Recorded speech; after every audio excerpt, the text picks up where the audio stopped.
Welcome. My name is Lloyd Borrell. I'm your host. Today, I'm thrilled to have as my guest Dr. Gaetan Chevalier. Dr. Chevalier received his PhD from the University of Montreal in atomic physics and laser spectroscopy. He's currently lead faculty at the Californian Institute for Human Science, visiting scholar in the Department of Family Medicine and Public Health at UCSD, and director of the Earthing Institute since 2007. Dr. Gaetan, welcome to the EMF Health Summit. Thank you for having me. It's a great pleasure to have you on. So I'd like to start first just simply by asking you, what is earthing and why is it important? First question, earthing. What is earthing? Earthing is reconnecting with the surface of the earth. It's basically to be in physical contact with the surface of the earth, body contact, not like mental and meditation, but we're talking about being in contact physically with the body, with the earth, the body in contact with the earth. And why is that important? Is that we realize in this society that people have a lot of problems that seems now the science, medical science, has recognized that many of those old age diseases are related to inflammation. Like, for example, they know many cancers of component of inflammation. So is the case for arthritis, all autoimmune diseases, including even cardiovascular problems. And so why is this so? We looked back, actually, Clint Ober, the rediscover of this important information, if you will, realized himself that he had problems, but having been in the industry, the cable industry, TV cable, when the TV cable were starting, they realized that the cables to function properly needed to be shielded, and the shield had to be grounded. So he wondered if it was not the same case for human beings. We're all walking, on shoes that are of, plastic or rubber-like sole. We live in apartment and houses built from wood.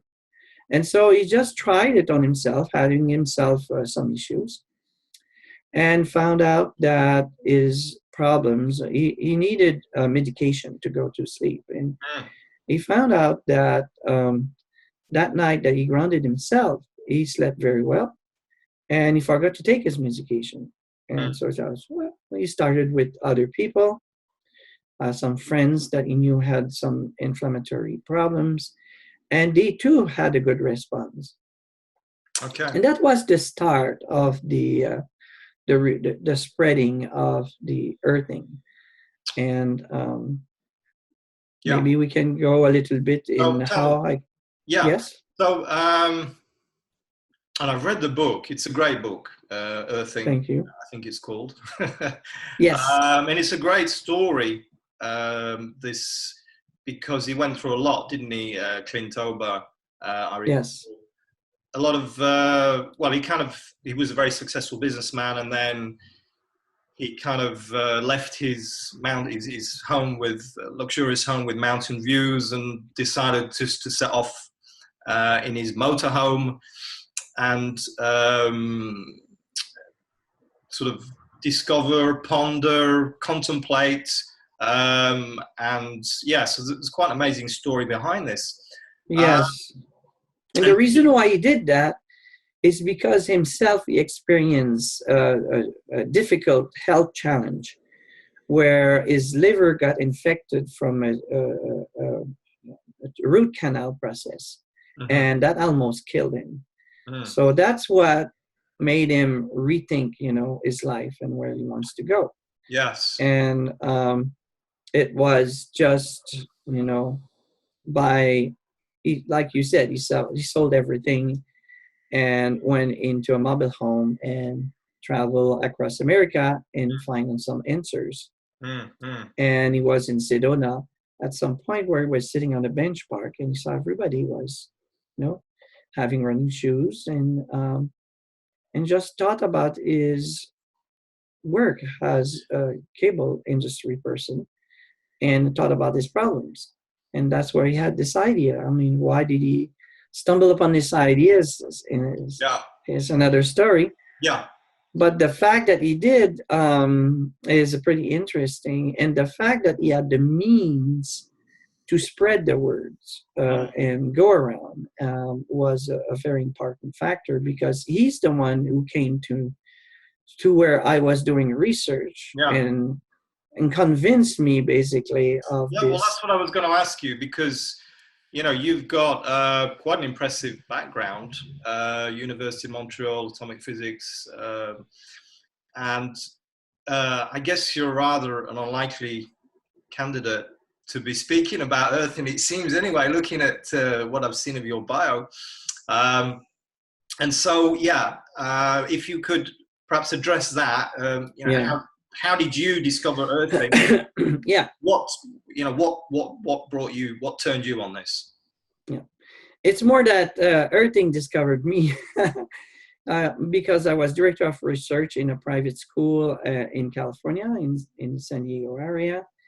And it just happened, for which reason I'm not sure, but that Tim Tober gave a lecture in our university about the benefits of being in contact with the earth. So my first reaction was, that's an interesting concept, but it's such an easy concept, that it would have been discovered 100 years ago. I wonder why it hasn't been, discovered before. I didn't know that it was, actually, but that's another story. So I left it there, and but one of his associates, we were an open private college, in the sense that we're open to new ideas. We were studying, for example, the meridian system and many traditional Chinese medicine modalities, as well as even being open, to Ayurvedic medicine. And we were doing basic research on developing new instruments. In any case, one of his associates came to me and said, we would like, for you to do a research on earthing. It looks like you have the instruments and you would be, able to do a good project. And I said, we'll be happy to do that. And so we did a research project for them. And using some novel equipment from Japan to measure the flow of energy in the meridians. We also use conventional measures such as brainwave, muscle tension, heart rate, skin conductance, surface skin temperature, respiration rate, all of these stuff. And we found, to my astonishment, that there were dramatic changes in brainwave function. The brain calmed down tremendously. We found even a new effect that never been mentioned in any textbook about muscle tension. That the muscle tension regulate became about the same on everyone. Like, so we measured trapezius muscle at the on the shoulders basically, and it's a muscle that carries a lot of tension on many people. It's commonly used in electrophysiology to measure the level of stress a person has. So we measured that, and we found that those who had a stress there, the stress decreased, so the muscle tension decreased. Some few people who are very depressed and their tension was very low, the tension increased. And we found also that there was a renewed connection between the autonomic nervous system function and the muscle tension, which was not described before. So that was kind of interesting that we found those things. Okay. I was not convinced yet, because I thought... I was going to say, because as I understand it, initially you were rather skeptical about this. Yeah. So I was skeptical because of its simplicity. Actually, it's because, wow, this is so simple. Should have been. So in fact, you were doing this as much to out of your own personal curiosity to see, But it well, was also funded. It was also it's actually, it's part of being the director of research at the institute. The institute was willing, um, if he was willing to fund the research, he was willing to do it. So it was an institutional research. It was not like me on the side doing this just to see if it works. It was really like um, part of the institute functions, that we offered a service for new inventors to check, their inventions. And so we were at the time open to this.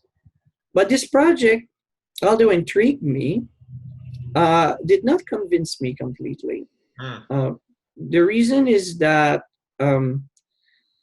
the equipment that we were using to measure electrophysiological function was also grounded.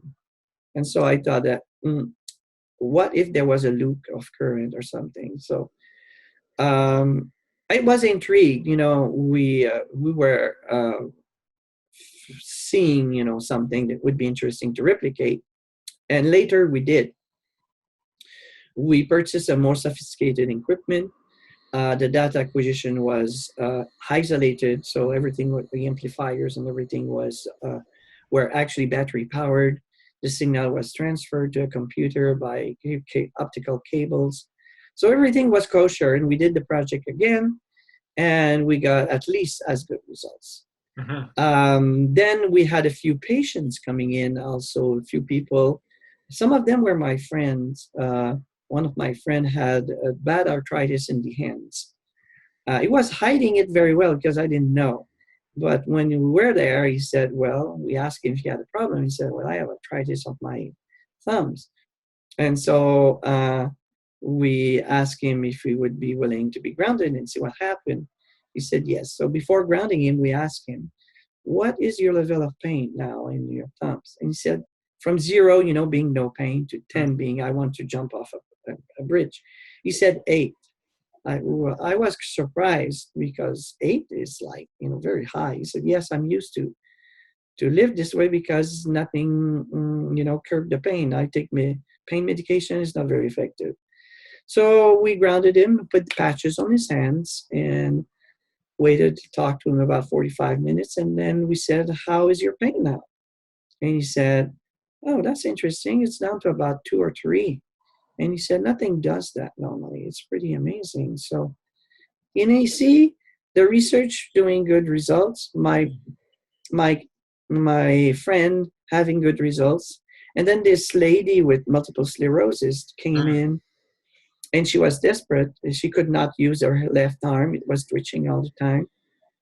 Very pale, maybe about 45 years old. She went in just to try it. So after an hour of grounding, she needed to use the bathroom. So she went to the bathroom and came back all excited. And she put her hands like this, and she says, my face, my face. I said, my face? Well, what about your face? My face is pink, it's beautiful again. But she was doing that with your 2 arms. And I said, well, to me, my arm would be a little more important. She regained control of her arm in an hour. I thought that was interesting. So from there on, I pretty much became a believer. Right. Based on the evidence was too overwhelming.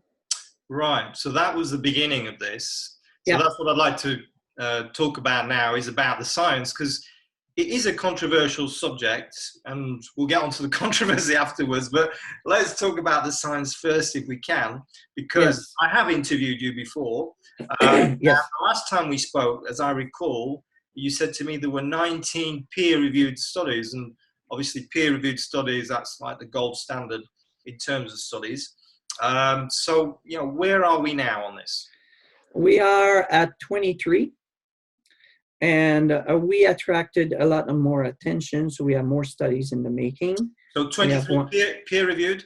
Yes. Yeah.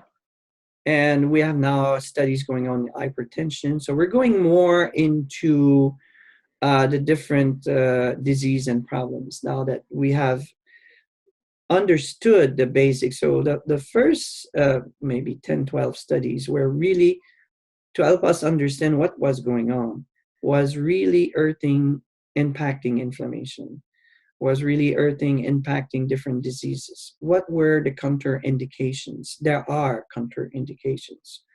If you are on a patient and you are on medication, you need to check with your doctor, especially if you are on blood thinners, thyroid, thyroid medication, and also anti-inflammatory medication, to name a few. Grounding, earthing, although it's natural, we're not used to live that way. Our physiology is different than the indigenous people that live grounded all the time. And we have to take that into account. So we're no longer used to living this way. Therefore, the medication, what you're saying is the medication, certain medications can be upregulated because of this grounding effect. Is that what you're saying? Exactly. That's exactly what I'm saying. Yes. Okay. Upregulated. Yeah. Yep. So we need, and that's why, we have, people having, different effects. There's another problem also is that many people come to try earthing. They are desperate. They are tried the mainstream medical science, and they have not had, good results. Consequently, their situation is very dire, and earthing may help them, and sometimes may not. Also, it might be too late. Some of them also may be helped, but they're gonna get through what we call a healing crisis. They're gonna feel like more pain. I remember this person who had his legs were becoming black. He had no circulation in the leg, and necrosis of the legs. Mm-hmm. And it was pretty bad. So he started grounding, putting his feet on the mat, and started to have like very real pain in his legs. And said, I'm stopping doing this. I mean, it's too painful. But Clint convinced him to continue. And by, continuing through the pain, he started realizing that it's actually healing. And then he got back some sensation in his legs, and it was helpful. But, sometimes some people will have bad reaction in the beginning for some reason, and they throw it out. Another reason could be that they use, the power outlet, and houses are not always connected properly. You cannot always use the power outlet of your house. You have to check it first. Make sure it is. And if it's not, use a rod, plant it outside. Or if you live a climate that allow it, just go barefoot. I'm not here to sell products. Yep. Although, the products help us to be able to continue our mission. I'm the scientist. I'm the director of the Earthing Institute. And my job is really to get the word out, to get the studies, to get people interested in earthing in a natural way. And knowing that nothing is perfect, that everything we have to do it cautiously. We have to know what we're doing, and we have to check to make sure that we're not doing it the wrong way. Yeah. I mean, it used to be so simple. You go out barefoot and you're grounded.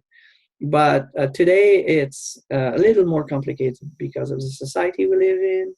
And, we have, medication, and we also have, region of the soil now that as is spread with pesticide, or some other regions with bugs or other things. Just have to pay attention to all of these things. So, okay, great. Yes. So, sorry, if I can just wind back just to address one thing that you mentioned there is that if you're grounding in a home, that you get your electrical system checked. Because you're connecting, what you're saying is you're connecting your grounding appliance, whatever it is, device, to the ground terminal on your electrical outlet. And so can you just develop on that, on what the issue is there? Yes. There's some issues with that, in that I'm more familiar with North America, so I'm going to speak about what's happening in North America, and I'm sure there's some similarities with other countries. So the grounding wire was added about in the 70s because people were electrocuted by their appliances. That grounding wire basically connect to the case of, let's say, take a toaster, for example. So you have the inside as eye current and stuff, and the outside now is grounded so that you don't get a shock. And so that's what it is for most appliances. That grounding wire is actually, connected through all the grounding wires are connected to grounding rods in the house. The modern houses have many grounding rods. One of the drawback is that there's one point where the grounding system is connected to the neutral. It's at the mains where the electricity gets in, and that is necessary for protection. That's why we need many grounding rods to keep the voltage very low. And it's less than 1 volt, and it's very, very small. And I've been using it for 10, 15 years, no problem. People who are electro-hypersensitive cannot use that. They have to ground themselves outside. Okay. The other problem sometimes also is that the electrician do not pay total attention to that, and sometimes they will connect the neutral and the return wire. They will connect them all the places, or they will even reverse them. Then you cannot use, and then you'll have some bad issues with that. So you don't want that. These are the warnings, to use the power outlet. You have to have it checked. You can buy power outlet checkers that will check you have a good ground, but you cannot check with them that the voltage is low enough, on your. So you plug it in. I mean, you try it. If it works for you, good. If not, you have any doubt, don't use it. Go and use a rod planted outside. And there are companies that sell earthing system with a ground rod already. So you can do that. Right. It's very simple, unless you live in a high-rise building. But usually high-rise building have good grounds. But you have also to have that check. So ideally, we need to get an electrician in to check Yes. level of the voltage is on there. And what level are we talking about? So what's safe? Safe 1-2 volts. 1 to 2. If you have 1-2 volts, very safe. The IEEE, the Institute for Electrical and Electronic Engineers in the United States, and it's worldwide. They consider they have a regulation that states that if it's below 10 volts, it's acceptable. But like, for example, you can buy 9 volts battery, and I've heard anybody being injured by a 9-volt battery. So this is the same thing. It's about the same level. So that's not dangerous. But electro-hypersensitive people, what they will feel is they will feel the frequencies on that, because it's not AC. It's not DC like a battery. It's AC. Yes. So these people, I met some of them. So they're in poor health, especially what they are is their entire system is stressed out. The autonomic nervous system is out of control. Their adrenal glands are blown up. And although these people need to be grounded, they need to be grounded properly in an environment where there's no EMF, as much as possible. I mean, they cannot stay that. Yes. But for normal people, no problem. I've been doing that for years. And I have some personal, situation that happened. They're small, but that tells me that, earthing is a good protection. I have no pain anywhere. That's another thing, is that most pains that are really painful are inflammatory pain. And those pains, that's the one that earthing prevents best. So it's a guarantee against excruciating pain in your future. So Yes. You can't buy that anywhere. Yeah. So if we could just try and summarize maybe what the science is saying. So these 23 peer-reviewed studies, as you say, in terms of what the biological effects on the human body. Could you just briefly just summarize that for us? So obviously the most important one is the inflammation. That's the Yeah, first. that's the most important one. Yeah, because inflammation is seen as in by many doctors, scientists as being at the root cause of a whole load of diseases. Agreed. Yes. So that's really the most important one. So beyond that, uh, so we've got the autonomous nervous system also. Yes. Yeah. In fact, when you ground yourself, what we found is the first body system to respond is the autonomic nervous system. Within a second, the autonomic nervous system readjusts itself. And so that means the system is aware that now the body is grounded. So there's a shift from perhaps sympathetic dominance to parasympathetic dominance. Yes.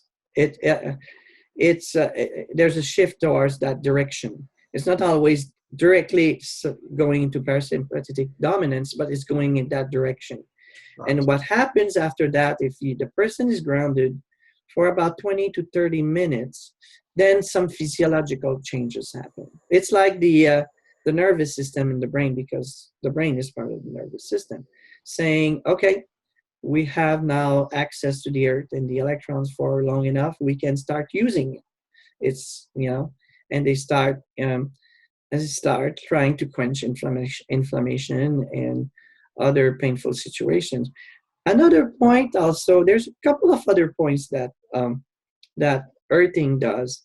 One is that it serves as a reference point for the bioelectrical systems that we have. We are bioelectrical beings. That's why we have nervous system and we have, electricity working in us all the time. When we're not grounded, it's like having an electronic machine without a proper ground. So the electronics start to work strangely.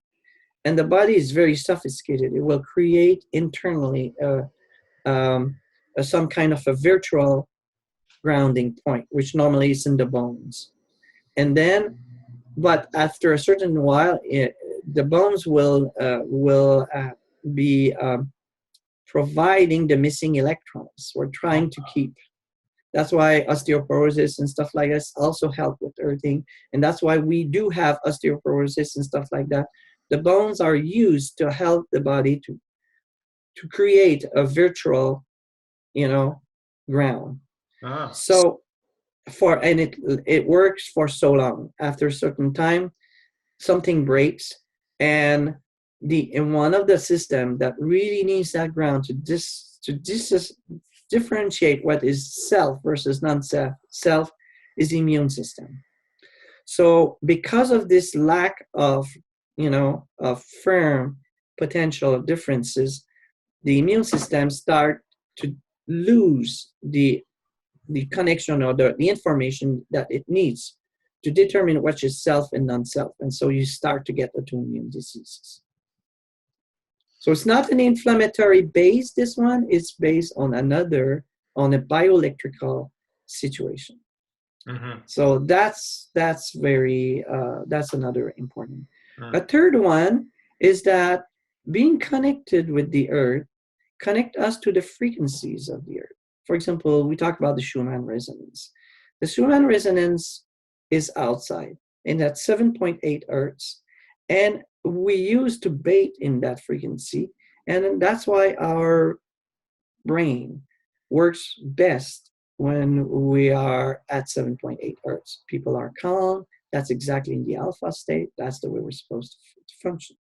When we are at home, our homes prevent the 7.8 hertz from coming to us. But when we're grounded, it gets through the ground anyway.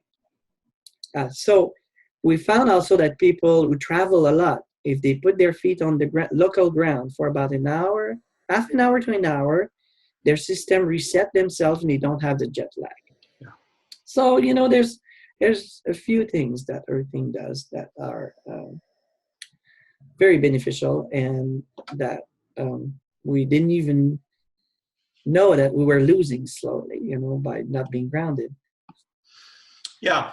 So lots of benefits, and short-term benefits, as I see it, short-term, medium-term, and long-term. So we've got some initial benefits. We've got some benefits after, as you say, 20 to 30 minutes. And then we've got some longer-term benefits. And obviously, we're generalizing because it depends on different people. Different people react in different ways. Is that fair to say? Yes, absolutely. Yeah. So everybody has to look at their situation. And if they are electro-hypersensitive, they're going to have to ground themselves in a remote area. They can go in Jodrell Bank. Jodrell Bank, it's a radio telescope in England. And because it's because a radio telescope and it measure radio waves from space, they cannot have any radio waves in 100 miles in the area. And so a lot of electro-hypersensitive people are gathered there because there's no radiation at all. So there are some places they can go. But if they ground themselves and they get good nutrition and stuff like that, they should be able to repair their body system and get back to normal life and keep themselves grounded even in the presence of normal levels of EMFs. It will not bother them. Okay. So let's talk about the controversy a moment. So we touched on it earlier. So there are certain experts, that scientists and researchers, which are saying that you should not ground Earth under any circumstances in North America because of this return current that you were talking about before. This where the utility companies, they're not using a wire. This has been going on since the 1970s, I believe. They're using the physical Earth as the return path for the electrical current, the AC, alternating electrical current, which we have in our homes. And so can I ask you, what do you say to that? I have two responses to that. Is that I check myself the code, and I check, with certain other experts, electricians, and they're using what they call the SARE, where they use the single wire return current. It's used in some rural area in America, but it's forbidden in urban areas. And they know that this is they've been some problems with that in the past. And so in your urban area, and most area where people go, where there are houses, and it's like even a small city, this is forbidden, and that's why you have the neutral, which is the return wire that connect to the power outside. There's a return wire in most of the homes that goes back to the power line, and it's not going through the earth. The connection of the neutral and the ground to the earth at the mains is a security feature. It's if a wire on one of the power lines cuts off for some reason, and there's high voltage or something, then this ensures protection. Okay, yes. It grounds everything. But that said, the earth, has more resistance. They offer more resistance than the neutral wire that goes to return to the company. And that is the normal and preferential way. There's still a very, very small current that will go there, like 1,000 or 100 of 1,000. But our experience is that has not caused problems. Tons of people, including me, are grounded in a urban area with no problem. Tons of people. The experience is there. I mean, you can try it for yourself. The best way is try it for yourself. If something doesn't work, try the ground outside. Now, I would try. The only thing I would say is that don't put the ground rod close to the mains because of the ground wire there. Just use any other place and you should be fine. Mm-hmm. So there's a Yeah, little things like that, but yeah. you know, for Because the most part, it's still very, very important to be there. right, because what we can say with certainty is that those AC, and I hear what you're saying with respect to urban areas and non-urban areas, but we can say in any case that those frequencies, that AC current, it is in the earth. We can measure it. They've measured it. We can measure it with a Yes, telescope. It's easy to measure. yeah. But so the controversy is not there. The controversy is in what's the so what? The question, so what? Okay, it's there, but what's the effect on your health? And that is the controversy. Are we agreed? Yeah, yeah. So the controversy is that what's the effect if you're in your health, and that's what we're saying is that, for example, it's similar to having 2 volts on using the ground hole, you know, of your house and having 1 or 2 volts there. Some people will claim that it's bad for you and that it will hurt you in the long run. That is true for people, and they found that some people, it's true for some people, and I agree. It's true from people who have health compromise, are electro-hypersensitive, or close to be. So people who are sick, who are deprived, you know, who have not a good, a normal uh, functioning life, yes, they cannot use that. They can ground outside, though the voltage will be much lower outside than it is, you know, in the house. And we found good results. Worst case scenario, you know, if you're electro-hypersensitive and extremely, you'll have to find an area where you can measure in the ground that there's no current. Mm. But our experience is that, for example, I lived in an apartment complex for some time, and I was on the 2nd floor, so I had a rod coming down to you know, planted in the ground close to the building, and I was grounded that way, and it worked very well. Mm-hmm. And I was there for 10 years, no problem. Mm. Now I am in a different place where I use the ground outlet. It's a more recent building.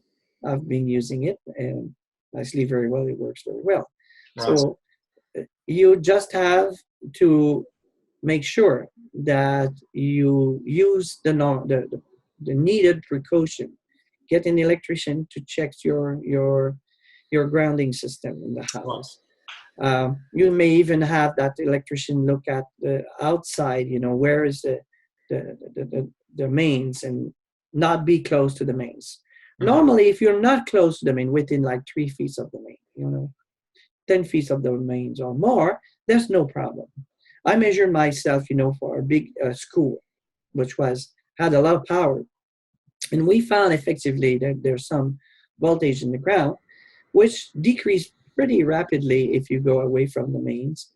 It was not humongous. I think it was like 5 volts or 6 volts, which for normal people is not a problem. I mean, we have batteries, 9 volts battery. You put your fingers on there and you're not going to have a problem. I know they say it's AC, it's different, but it's still 9 volts, you know. Mm. So it depends on your health condition. The more sick you are, the more beneficial earthing is. The more important that you get, you know, a grounding system that you know that is going to provide you with, you know, the electrons you need and the healing Yes. that you need. Yes. Okay. So for those people that are scientifically minded, could you explain how we can measure this effect in terms of the voltage and the current on our body? Doing that? Yes. So one of the simple tests, and I don't know it's been criticized, but the critics have misunderstood a few things in my opinion. But anyway, one of the simple tests is when you're grounded is you use a voltmeter in the AC mode and you measure the voltage on your body. Of course, you have to have a ground. Best way is to have your grounding, you know, your voltmeter grounded outside grounding rod, so Right. that you're not doing a closed circuit where it's going to be sure you see nothing because it's a closed circuit. So you just want to be grounded outside. So That's one of the criticisms. can you just walk us through? So you've Yeah. got the voltmeter there. And it can be a multimeter measuring in millivolts, which most of them are now. Yeah, and make sure it's an AC, because you So can let's have put it on the DC AC and setting. AC. Then we've got the red lead and the black lead. Can you explain? Yeah. The black lead should be connected to a ground outside. Right. Okay, a good ground outside. The red lead, you should be touching it. You're holding it in your hand. And then you have your grounding system that is connected to a good ground. Okay, you can ground it directly to the earth. If you ground it directly to the earth, then your body voltage, of course, because your voltmeter is connected out to the ground also, should get to zero or very close. Right. So what you're saying is you're holding the red in your hand, you've got the black connected to the actual ground on the post, which is in the earth via a wire. And then you would say, for instance, sit on your grounding mat and not sit on it and see what the reading is on your voltage meter. Be not grounded, see what the reading is. The reading is, when you're not grounded, is the impact of the electromagnetic field at 60 hertz in your environment on your body. Basically, what it does is that it creates an electric field at the surface of your skin, which wiggle your electrons, and that's what is seen as a voltage. It's an AC voltage. Okay? Sure. When you ground yourself, this AC voltage goes to zeros because the electrons of the earth come in and basically block the electric field from coming in. And so it is reflected outside. And so that is why you can tell how good the reflection of the EMF in your environment is, or how low the voltage goes. Mm-hmm. The closer to zero, the best. The better. Yeah. And now, some expert will say but it doesn't stop the magnetic field. The magnetic field penetrates everything, and it's true. Like even in a Faraday cage, for example, this is like what I'm describing is a Faraday cage effect. It's true for Faraday cage too, that the magnetic field penetrates. That's why many of the Faraday cage do not block low frequency EMFs. But the body does, and we know that because doctors did experiment, and they put probes and electrodes inside people, and they measure, their electrostatic that they would generate or EMF coming in, and they found nothing penetrates. So that means that the body acts also as a mu metal cage. And what that is that we have iron in our blood. We have particles that are able to respond to magnetic field and block the magnetic field too. Okay. That's a new information I haven't shared so far that much because there's so much information. But I had this criticism that the magnetic field penetrates. But we do have experimental evidence showing that it does not penetrate the body, that the body is protected by the iron, which is in the body, which is in the blood, and which is throughout the body. Yeah, it helps prevent the, that's our hypothesis, because we know for a fact it doesn't penetrate. And so our hypothesis is that we have enough iron in the body and other ferromagnetic material that responds to the magnetic field, that the shielding is still good. Okay, so that's so we talked about how to measure the voltage. What about the current? Can we measure the current too? Very difficult. In fact, I'm working with the University of New Hampshire to measure the current. The reason why it's so difficult is because the current first is in the nanoamps. So that means 1 billionth of an amp.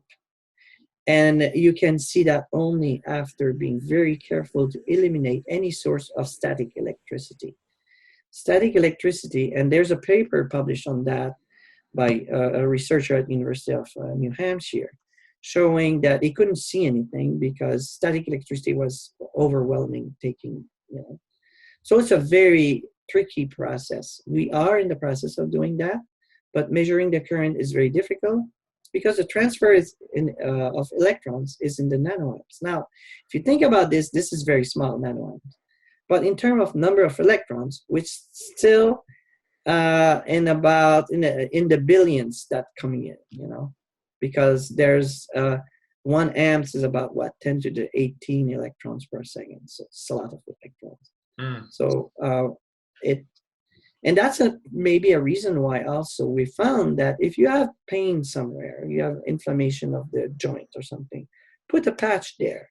You'll get a much faster resolution, because if you are grounded through the feet, well, the electrons are used, they go up, but they are quenching all kind of problems the person may have along the path. And you will eventually get a relief from that, maybe like 30 minutes or an hour later.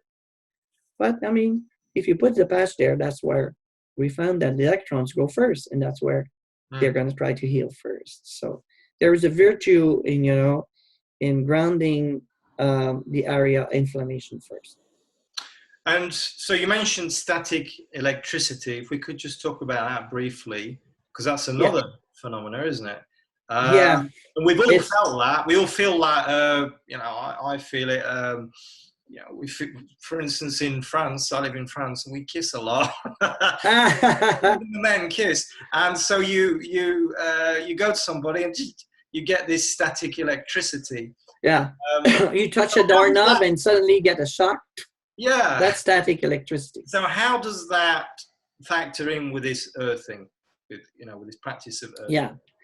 So some people misunderstand static electricity. They think that we exchange both negative and positive charge and stuff. That's not true. What's happening in static electricity is most of the time, let's say you walk in a dry climate on a carpet, okay? Well, what's happening is that it's not you gain the electron from the carpet. Unfortunately, most of the time, when you get static electricity build up in your body, it's because you lose electrons and you become charged positively 99% of the time. And some people don't understand this. And there was a criticism of said, oh, I don't need to be grounded to be charged myself. I'll just touch a knob. No, you're not getting enough electrons. When you touch a knob, yes, you're charged positively, and the knob is not charged as positively. And so you get a discharge. But you get a few electrons coming in here, and that's exactly what the discharge does not kill you, because you have to understand that you can build up 35,000 volts on your body when just static electricity. I mean, the power is only 120 volts. How come you're not dead when you touch the knob? It's because the current, the amount of electrons that are transferred is very small. So that's not going to recharge you. It's going to, to be fully recharged, you need to be grounded. That's why people... That's pretty scary. Yeah. But that's natural. That's the way we live all the time. Yeah. You touch at your door, for example, the car door, you get a shock also. And sometimes, you feel it very strongly. Yeah. That's because we're not grounded. If you can't feel that, it's not happening when you're grounded all the time. So this is, when this happens, you should take this as a reminder to ground. Something, if exactly. This is happening a lot, if you get a lot of static electricity build up, shocks, then this is an indication, is it not, that you need to ground or earth more. Yes. Yeah. Yes. Yeah. Because just to address that, because I just said ground or earth, because we kind of use these interchangeably, don't we? Yes, we do, especially in North America. We tend to use the term ground more for the electrical system, and earth for this practice that we do that Clint Elber. Yeah, that's the reason why the book is called Earthing. It's just to say that it's about human beings in contact with the earth, not about grounding your, refrigerator or something. Okay. So, best ways to earth. Number one best way, being naked in the ocean. So you can't do that really.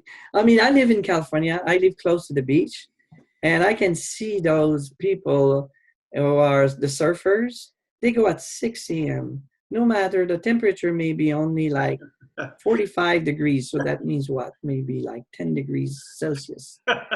And those people go out there and they are in swimsuit, but they They deserve love, medals. yeah, and they feel great. He said, I don't know, but when I go to go surfing, my day is great. I have lots of energy. It's because the best way of earthing. You have three advantages. You're grounded. You're doing exercise. You have the sunlight also that gives you vitamin D, and I mean it's a very great combination. There's no doubt, being on the beach, and we feel that's why we You've feel got the so low girls on the going to the beach beach. too.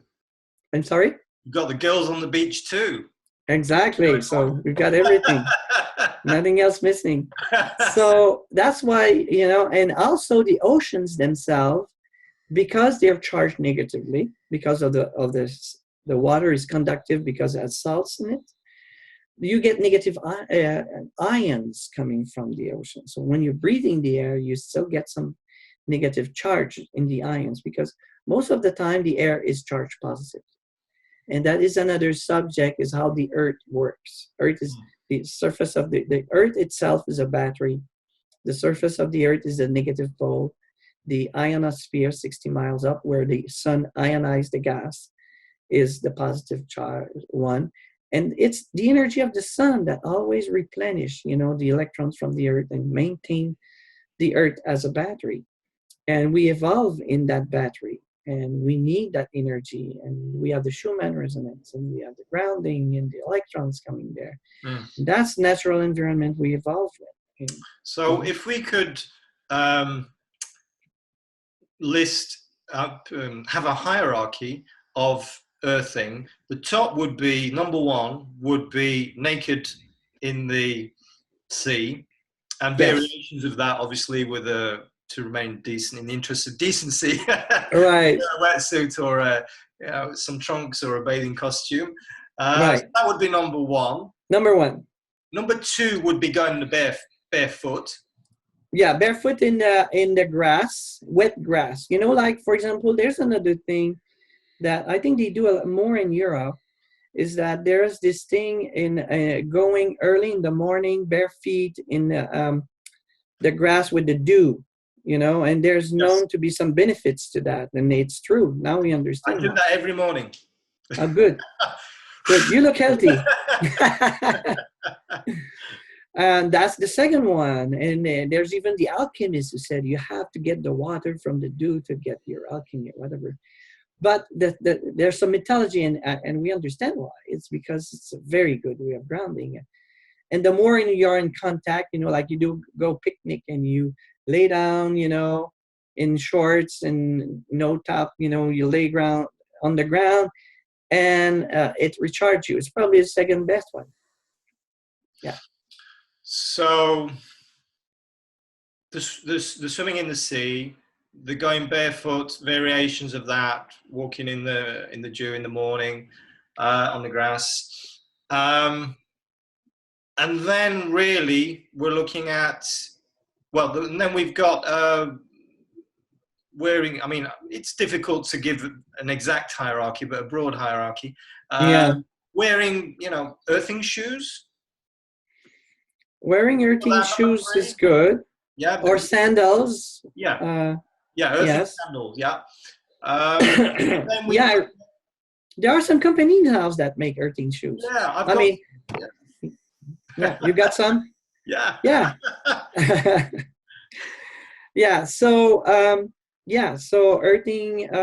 The other thing is the surface. You can have, like, for example, you can walk on cement. Most of the cements has moist underneath, unless you are in Arizona and desert places. It's okay. Asphalt is not. Asphalt is made of petroleum, and it will absolutely isolate you. That black asphalt that is used in the streets, some places, it will not ground you. Wood would not ground you. Rubber will not ground you. Plastic will not ground you. You have like plastic sandals; they're not grounding you. Normal soils will ground you, in general, especially humid soils like places like most places in Europe, the soil is very good. It's kind of moisture, some moisture to it. Right. There's some dry places in Yeah. California and Arizona where you really get no benefits. Right. But in general, you get, and that's why we evolved that way. So in the hierarchy, we've got these external means of doing it outside, Yeah. methods of earthing, and then we're really what's below that, what's less good, but can still be very beneficial. All the different means of doing it indoors, with, for instance, the grounding mats, the grounding sheets, Yes. so on and so forth, where you're either connecting to your electrical outlet if you've had it checked, or you're connecting to this ground rod outdoors. And so anything you want to say on that in terms of practices, because perhaps if you could comment on the practice of sleeping on a sheet, on an earthing sheet. Well, that's what I've been doing for the past since 2000, past at least 12 years. This is very good. Then the advantage of sleeping grounded is, well, you do nothing. You just go sleep and you get grounded for like what, 7 hours. You get enough grounded for the rest of the day. If you're a healthy person, that's all you need. Don't even have to think about grounding during the day. But I do. I actually I am at my computer right now, and I have a grounding mat under my, down on the ground, and I do have my keyboard here on top of another grounded mat. So I try to be grounded as much as possible, even though I know that that's one of the easiest way. You want to have enough grounding and make sure you're okay. Sleep grounded for. Yes. I mean, even if you sleep 4 hours a night, that's enough. Yeah. We have a lady who had 80 years old lady who had a sore on an ankle that would not heal. And all she did is get an hour treatment, forgot if it's 3 or 5 times a week, and it start healing. Yes. So you don't have, if you're relatively healthy, you don't have to worry too much about having to ground so much time, It's just if you have certain diseases. For example, we know from multiple sclerosis people, they need a lot of grounding. I mean, they're going to make improvement. They ground 4 or 5 hours, they're going to make improvement. But if they really want, to function normally like everybody, at least for some time along, they need about to ground 16 hours a day. So there have some special cases where people with diseases, the more they ground, the more benefits they have. There's no contraindication.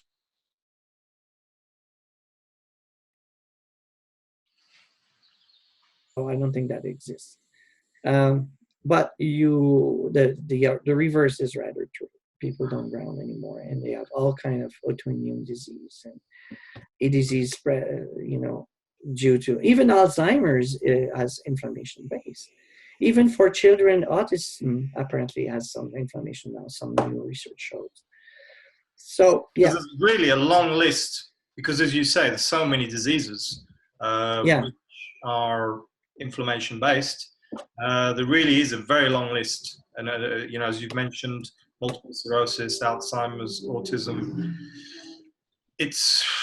And obviously the obvious ones, any kind of injury, physical injury. Yeah, wound healing. For example, people at the Tour de France, there was this guy who went through a windshield, and he said, "No way, this guy is going to compete."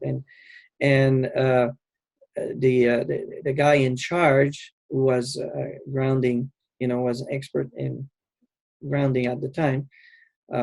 He's part of the team. I'm sorry, I'm just blocking on his name. He said, "Give me 24 hours."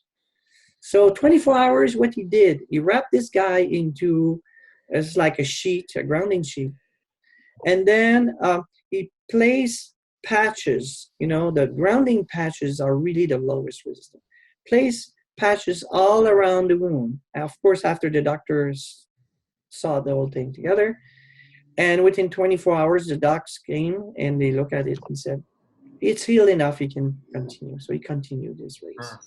So there's a lot of benefits of being grounded. And some people said, oh, well, there's so much benefits. That sounds like a universal panacea. You have to be careful of universal panacea. Nothing is universal panacea. But, it's like we need the vitamins. They do a lot for us, and they can help us function well. So we need vitamin G, ground. Vitamin G. It's the same thing,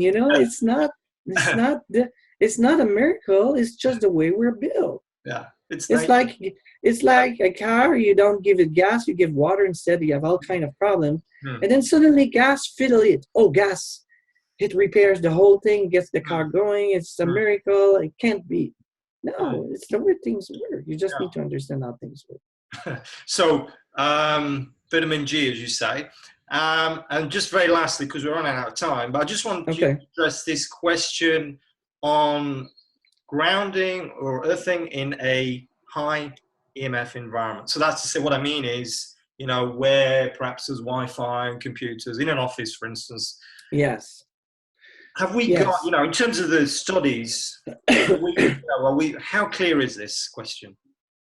Okay, this question is not totally clear. I do know that, cell phones, for example, they are in the microwave range. So we know we cook water, you can cook water, so it can be good. So I'm totally in agreement with minimizing our exposures to EMF. But some people go all the way that you can't get grounded if you have any EMF around you. Well, that I would say this is true if you are an electro-hypersensitive person. But for a normal person, no, you get lots of benefits. You get almost the same benefit in normal environment with EMF present in your house. You ground yourself. You're not a path less than, some people say big current coming through and you get zapped. That's ridiculous. That's not happening. What's happening, it's because they think of EMF, like current of charge. That's a misunderstanding. There's no charge in EMF. EMF are just what they say, electromagnetic field. There's no electric charge. You cannot be zapped by an EMF alone.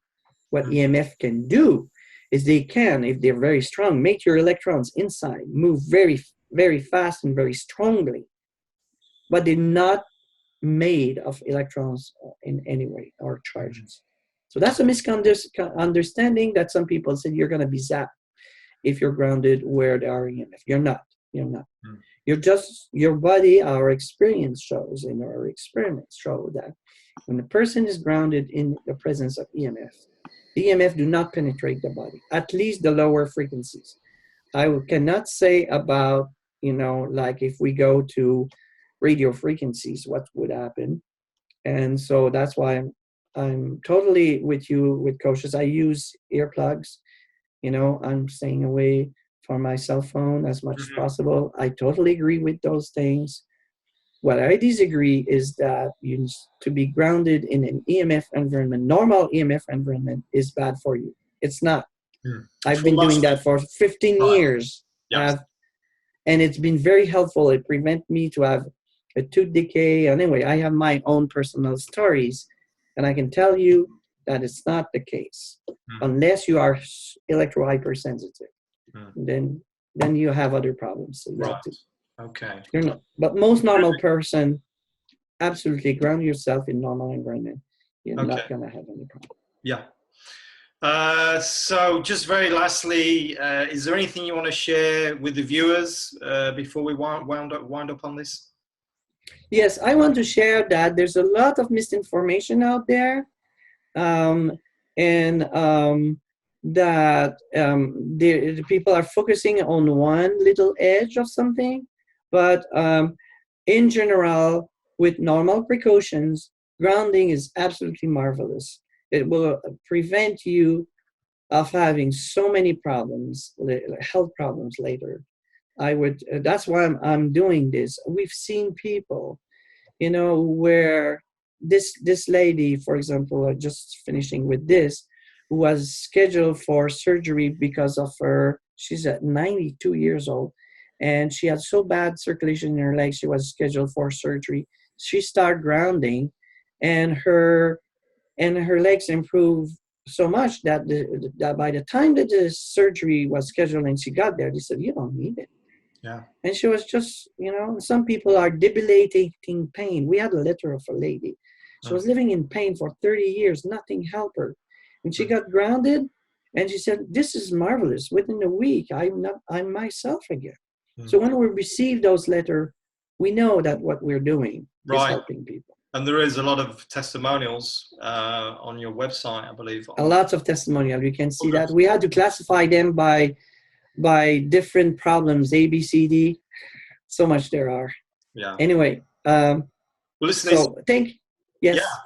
Well, I just want to thank you, Dr. Gaetan, for being here today, for sharing this knowledge, for doing this work, which is really awesome, because it is important to the information gets out about this, and that the research is done because people do want to have the science on this, and that's really great that you're doing the studies. So I want to thank you for that. Can I one more thing? To those people who are interested in research, please reach me. We need more research. We're not saying that we have all the answers. We're saying that we have enough information to know that this is valuable and need more research. And we would like very much welcome and work with people in any institution who would like to do more research. Okay. Thank you. Thank you for, that's good that you've said that. And so, Dr. Gaetan, thank you so much for being part of this EMF Health Summit. It's really great information you've shared with us. Thank you. I appreciate your having me on your show. And I wish you the best. Thank you. Everything. And for all of you who've joined us today, thank you also for being part of this movement. Stay tuned for our next session. My name is Lloyd Borrell. Thank you. Bye-bye.